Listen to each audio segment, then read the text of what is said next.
Welcome back to the Richard Sayre Show on News Talk, Saga 960 AM. As I've stated repeatedly on the program, Donald Trump was 100% correct in his decision to pardon the January 6th defendants and prisoners. And I believe if you think otherwise, you simply haven't been paying attention. The mainstream media fed you a steady diet of lies. Remember the Brian Sicknick hoax? The D.C. courts simply refused to play fair. And let's not forget Joe Biden's 8,000 preemptive pardons for drug offenders. Yet somehow Trump's act of justice is what? Controversial? We're going to get into this right now with Viva Fry, popular YouTuber, Rumbler, host of the Viva and Barnes Law podcast. And you can join the Viva Barnes Law community at vivabarneslaw.locals.com. Viva, welcome back. How are you, my friend? Very good, Richard. Can you hear me? I can, yes. Amazing. I got a new mic. I got a new setup, so I'm still testing its reliability, and it's amazing. Richard, just today, I went to Enrique Tarrio's press conference in Miami. Enrique Tarrio was the member of the Proud Boys who was sentenced to 22 years for, I'll put it in quotes, seditious conspiracy. A man who wasn't at the Capitol building on January 6th was sentenced to 22 years for seditious conspiracy. Joe Biggs, another member of the Proud Boys, I think 16 years. And he was let out. He had his life given back to him by Trump. And he gave a press conference. And it's absolutely wild to see these people. I met him for the first time in real life. I've been following his story for years. To meet them in real life. And you realize that we have been propagandized into hating the people who have been the most righteous from the beginning. And it's an amazing tactic that they've done. They ruin the good people because they themselves are the evil ones. Well, and right up to the present moment, the mainstream media continues to peddle these lies, calling them insurrectionists, even though no one was charged with insurrection. It doesn't meet the standard anywhere close to an insurrection. And then they continue to peddle this falsehood that Washington Capitol Police, I think they named 3 of them, they claim were killed on the Capitol as a result of the riot. None of that is true. First and foremost, let's talk about the Brian Sicknick, that hoax. It's pathological. The New York Times ran a story the day of or the day after saying that he got beaten to death by a mob of angry Trump supporters, that he had his head smashed with a fire extinguisher. And the reality is, I mean, in as much as you want to believe the D.C. coroner, that his cause of death was deemed to be natural causes. He suffered a stroke the day after. I, being a bit of a conspiracy theorist myself, I say, oh, it's interesting. He had a stroke at a time when we were introducing things into our bodies through medical coercion that caused strokes. And I had a guy named Tarek Johnson on my channel at least twice. And he was a Capitol police officer. And I asked him, did Sicknick and others get the jab? Just not to promote a conspiracy. If it's not the case, then I want to know as well. And he didn't have a definitive answer at the time. He said, it was not widely given out to people, but he doesn't know one way or the other. But Sicknick got in a confrontation and died the next day of a stroke. Whether people are going to say it's as a result of the physical stress of the confrontation, you can come to that conclusion. What you can't come to the conclusion of is that he was murdered by an angry group of Trump supporters. And that headline, if you go look online, New York Times still has that BS story published online to misinform people. And there's still members of Congress, members of the American government repeating that lie 3 years later. And there were 2 other Capitol Police officers who I believe tragically committed suicide sometime days, weeks after the J6 protest/riot. And the media and the left tried to politicize that and say they committed suicide as a result of what transpired on that day. The families of these Capitol Police officers have basically said, stop politicizing this. They had underlying issues that predated J6. Now let's talk about yeah, go ahead. Because one important thing about that, when I had Tarek Johnson on as well, and I brought up the issue because there's a statistical anomaly of purported alleged officers that committed suicide, and I don't deny it. I asked him, and he made it clear that it's quite possible that a lot of these people were either being harassed by their superiors for raising certain questions, were being, having work-related issues, reprisals, because they were either complaining about the lack of support that they had, or that they were facing some sort of workforce backlash from their superiors that might have driven them there. So it's the idea that it was the trauma of the events of January 6th, in as bad as it was, I've seen hockey protests that get more violent than that. The idea that these officers started taking their own lives at these numbers because of the trauma of the protest of that day, to me, is very suspicious. And there's probably something else at play here. I'm not going to the next level conspiracy theories of what some people think, that they were not suicided, but they were suicided and didn't commit suicide. But even still, there's good reason to believe that a lot of these people faced backlash, reprisals at work for having raised certain issues, asked certain questions that might have resulted to their out of office stress in their life. Right. The only individuals who died were protesters. Ashley Babbitt, of course, unarmed U.S. Air Force veteran, shot. There's been no accountability there. She was shot by a Capitol Police officer. She was unarmed. She posed no threat. There was another protester who was basically bludgeoned to death with a tree branch by a Capitol Police officer. Someone else who had a heart attack. I believe a flash grenade exploded like inches from his face. He had a heart attack and died. Those are the victims.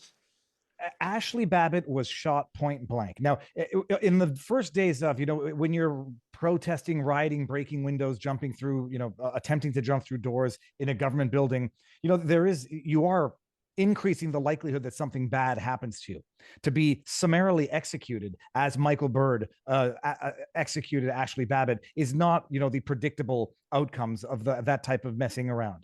Roseanne Boyland is the other woman who died, beaten by police, trampled, and they alleged that her death was a drug overdose, and they were confusing amphetamines with methamphetamines because allegedly she had ADHD and was taking legal medications, which they then, through subterfuge, confounded with illegal drugs to claim that she died of a drug overdose. Medical emergencies, yes, that tends to occur when people are subjected to flashbangs, rubber bullets, things like that. So yeah, and in as much as people think, or there was actual, and I'll put it in quotes, violence, bona fide violence, when police opened fire with rubber bullets, tear gas, concussive grenades to provoke a violent response from a crowd of agitated and righteously so protesters, they know exactly what they're doing. And there's good reason to believe that that was exactly what they wanted to provoke by way of response, so that this could be weaponized exactly how it had been weaponized for the 4+ years following that event. Now let's talk about the courts in this case in D.C., who are, pretty infamous for their clear political bias.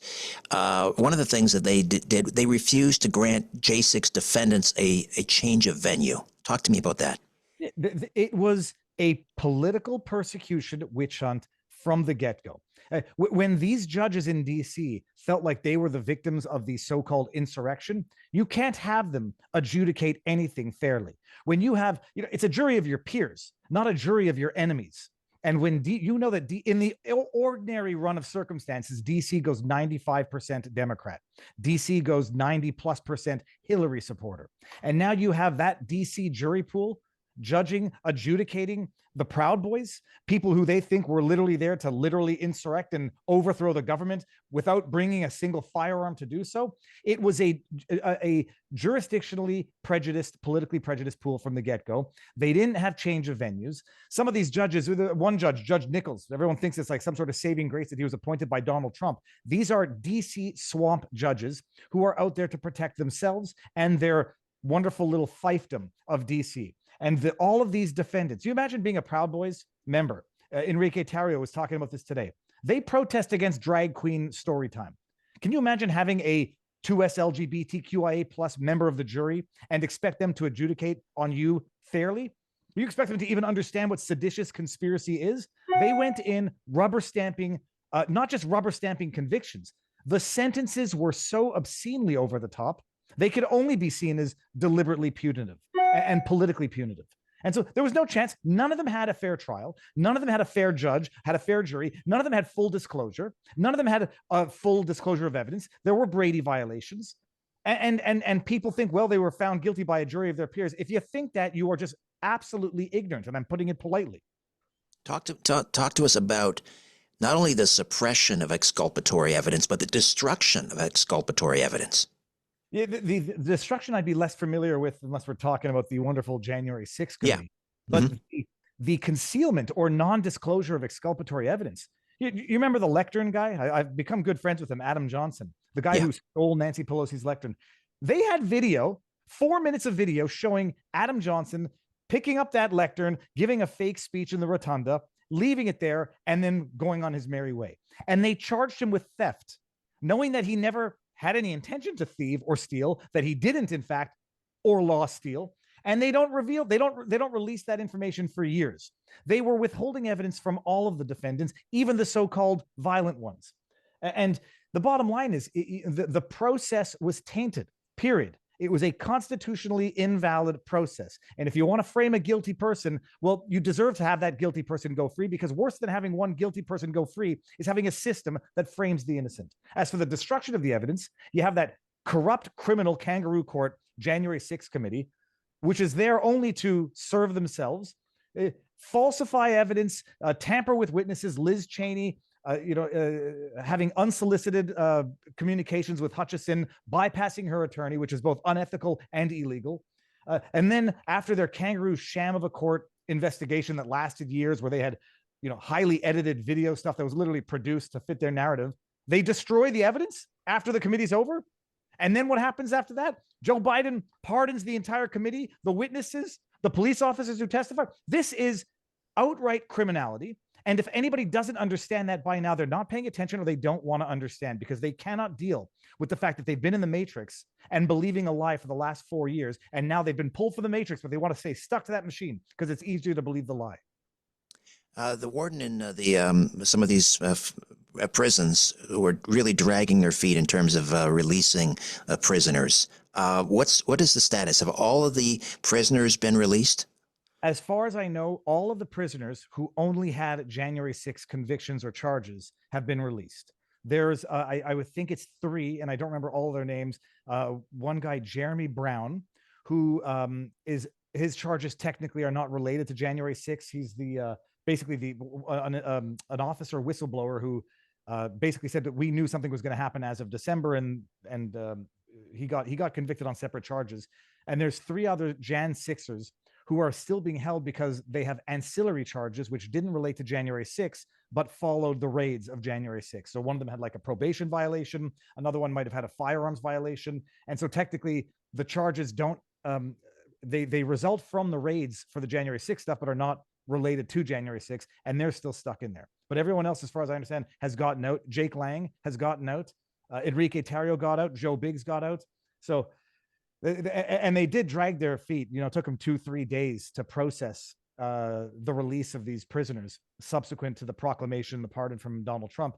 And they love it. Every extra minute in prison is an extra minute where you can get killed or die or something terrible happen to you. So they drag their feet, probably deliberately. Very quickly, one of the ironies here is one of the other people that is pardoned in this mass pardon was none other than Ray Epps, who, the former U.S. Marine oathkeeper who was suspected of being sort of an FBI instigator. He was the one on camera saying, everybody, let's go into the Capitol building and so forth. What are your thoughts on the pardoning of Ray Epps? Well, my underlying observation in all of this is Joe Biden pardoned all of the criminals of his criminal regime before leaving office.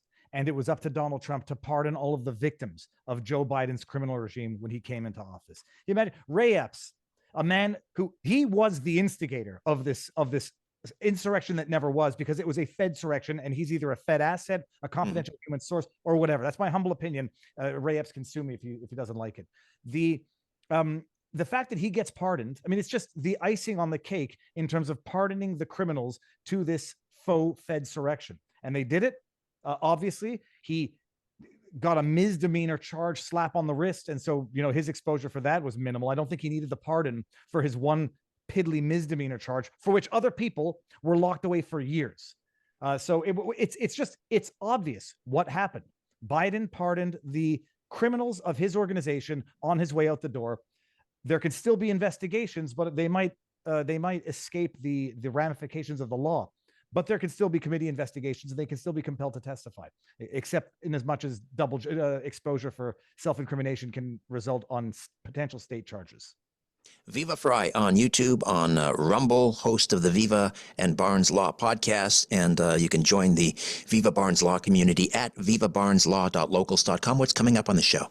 Well, we're going to do a Sunday night show on this. It's amazing. We're going to cover the JFK files release. I mean, it's too voluminous to be able to deal with. And from what I understand, AI can't actually even accurately summarize it, because a lot of these things are PDFs that are unreadable. So we're going to talk about that, but it's day after day of winning as of Monday. The pardons, the executive orders. You get an adult who's come back, take charge, and turn a country around on a dime. That's what we're witnessing, and that's what we'll be talking about Sunday night at 6:00. Every day is Liberation Day. Viva, thank you so much, my friend.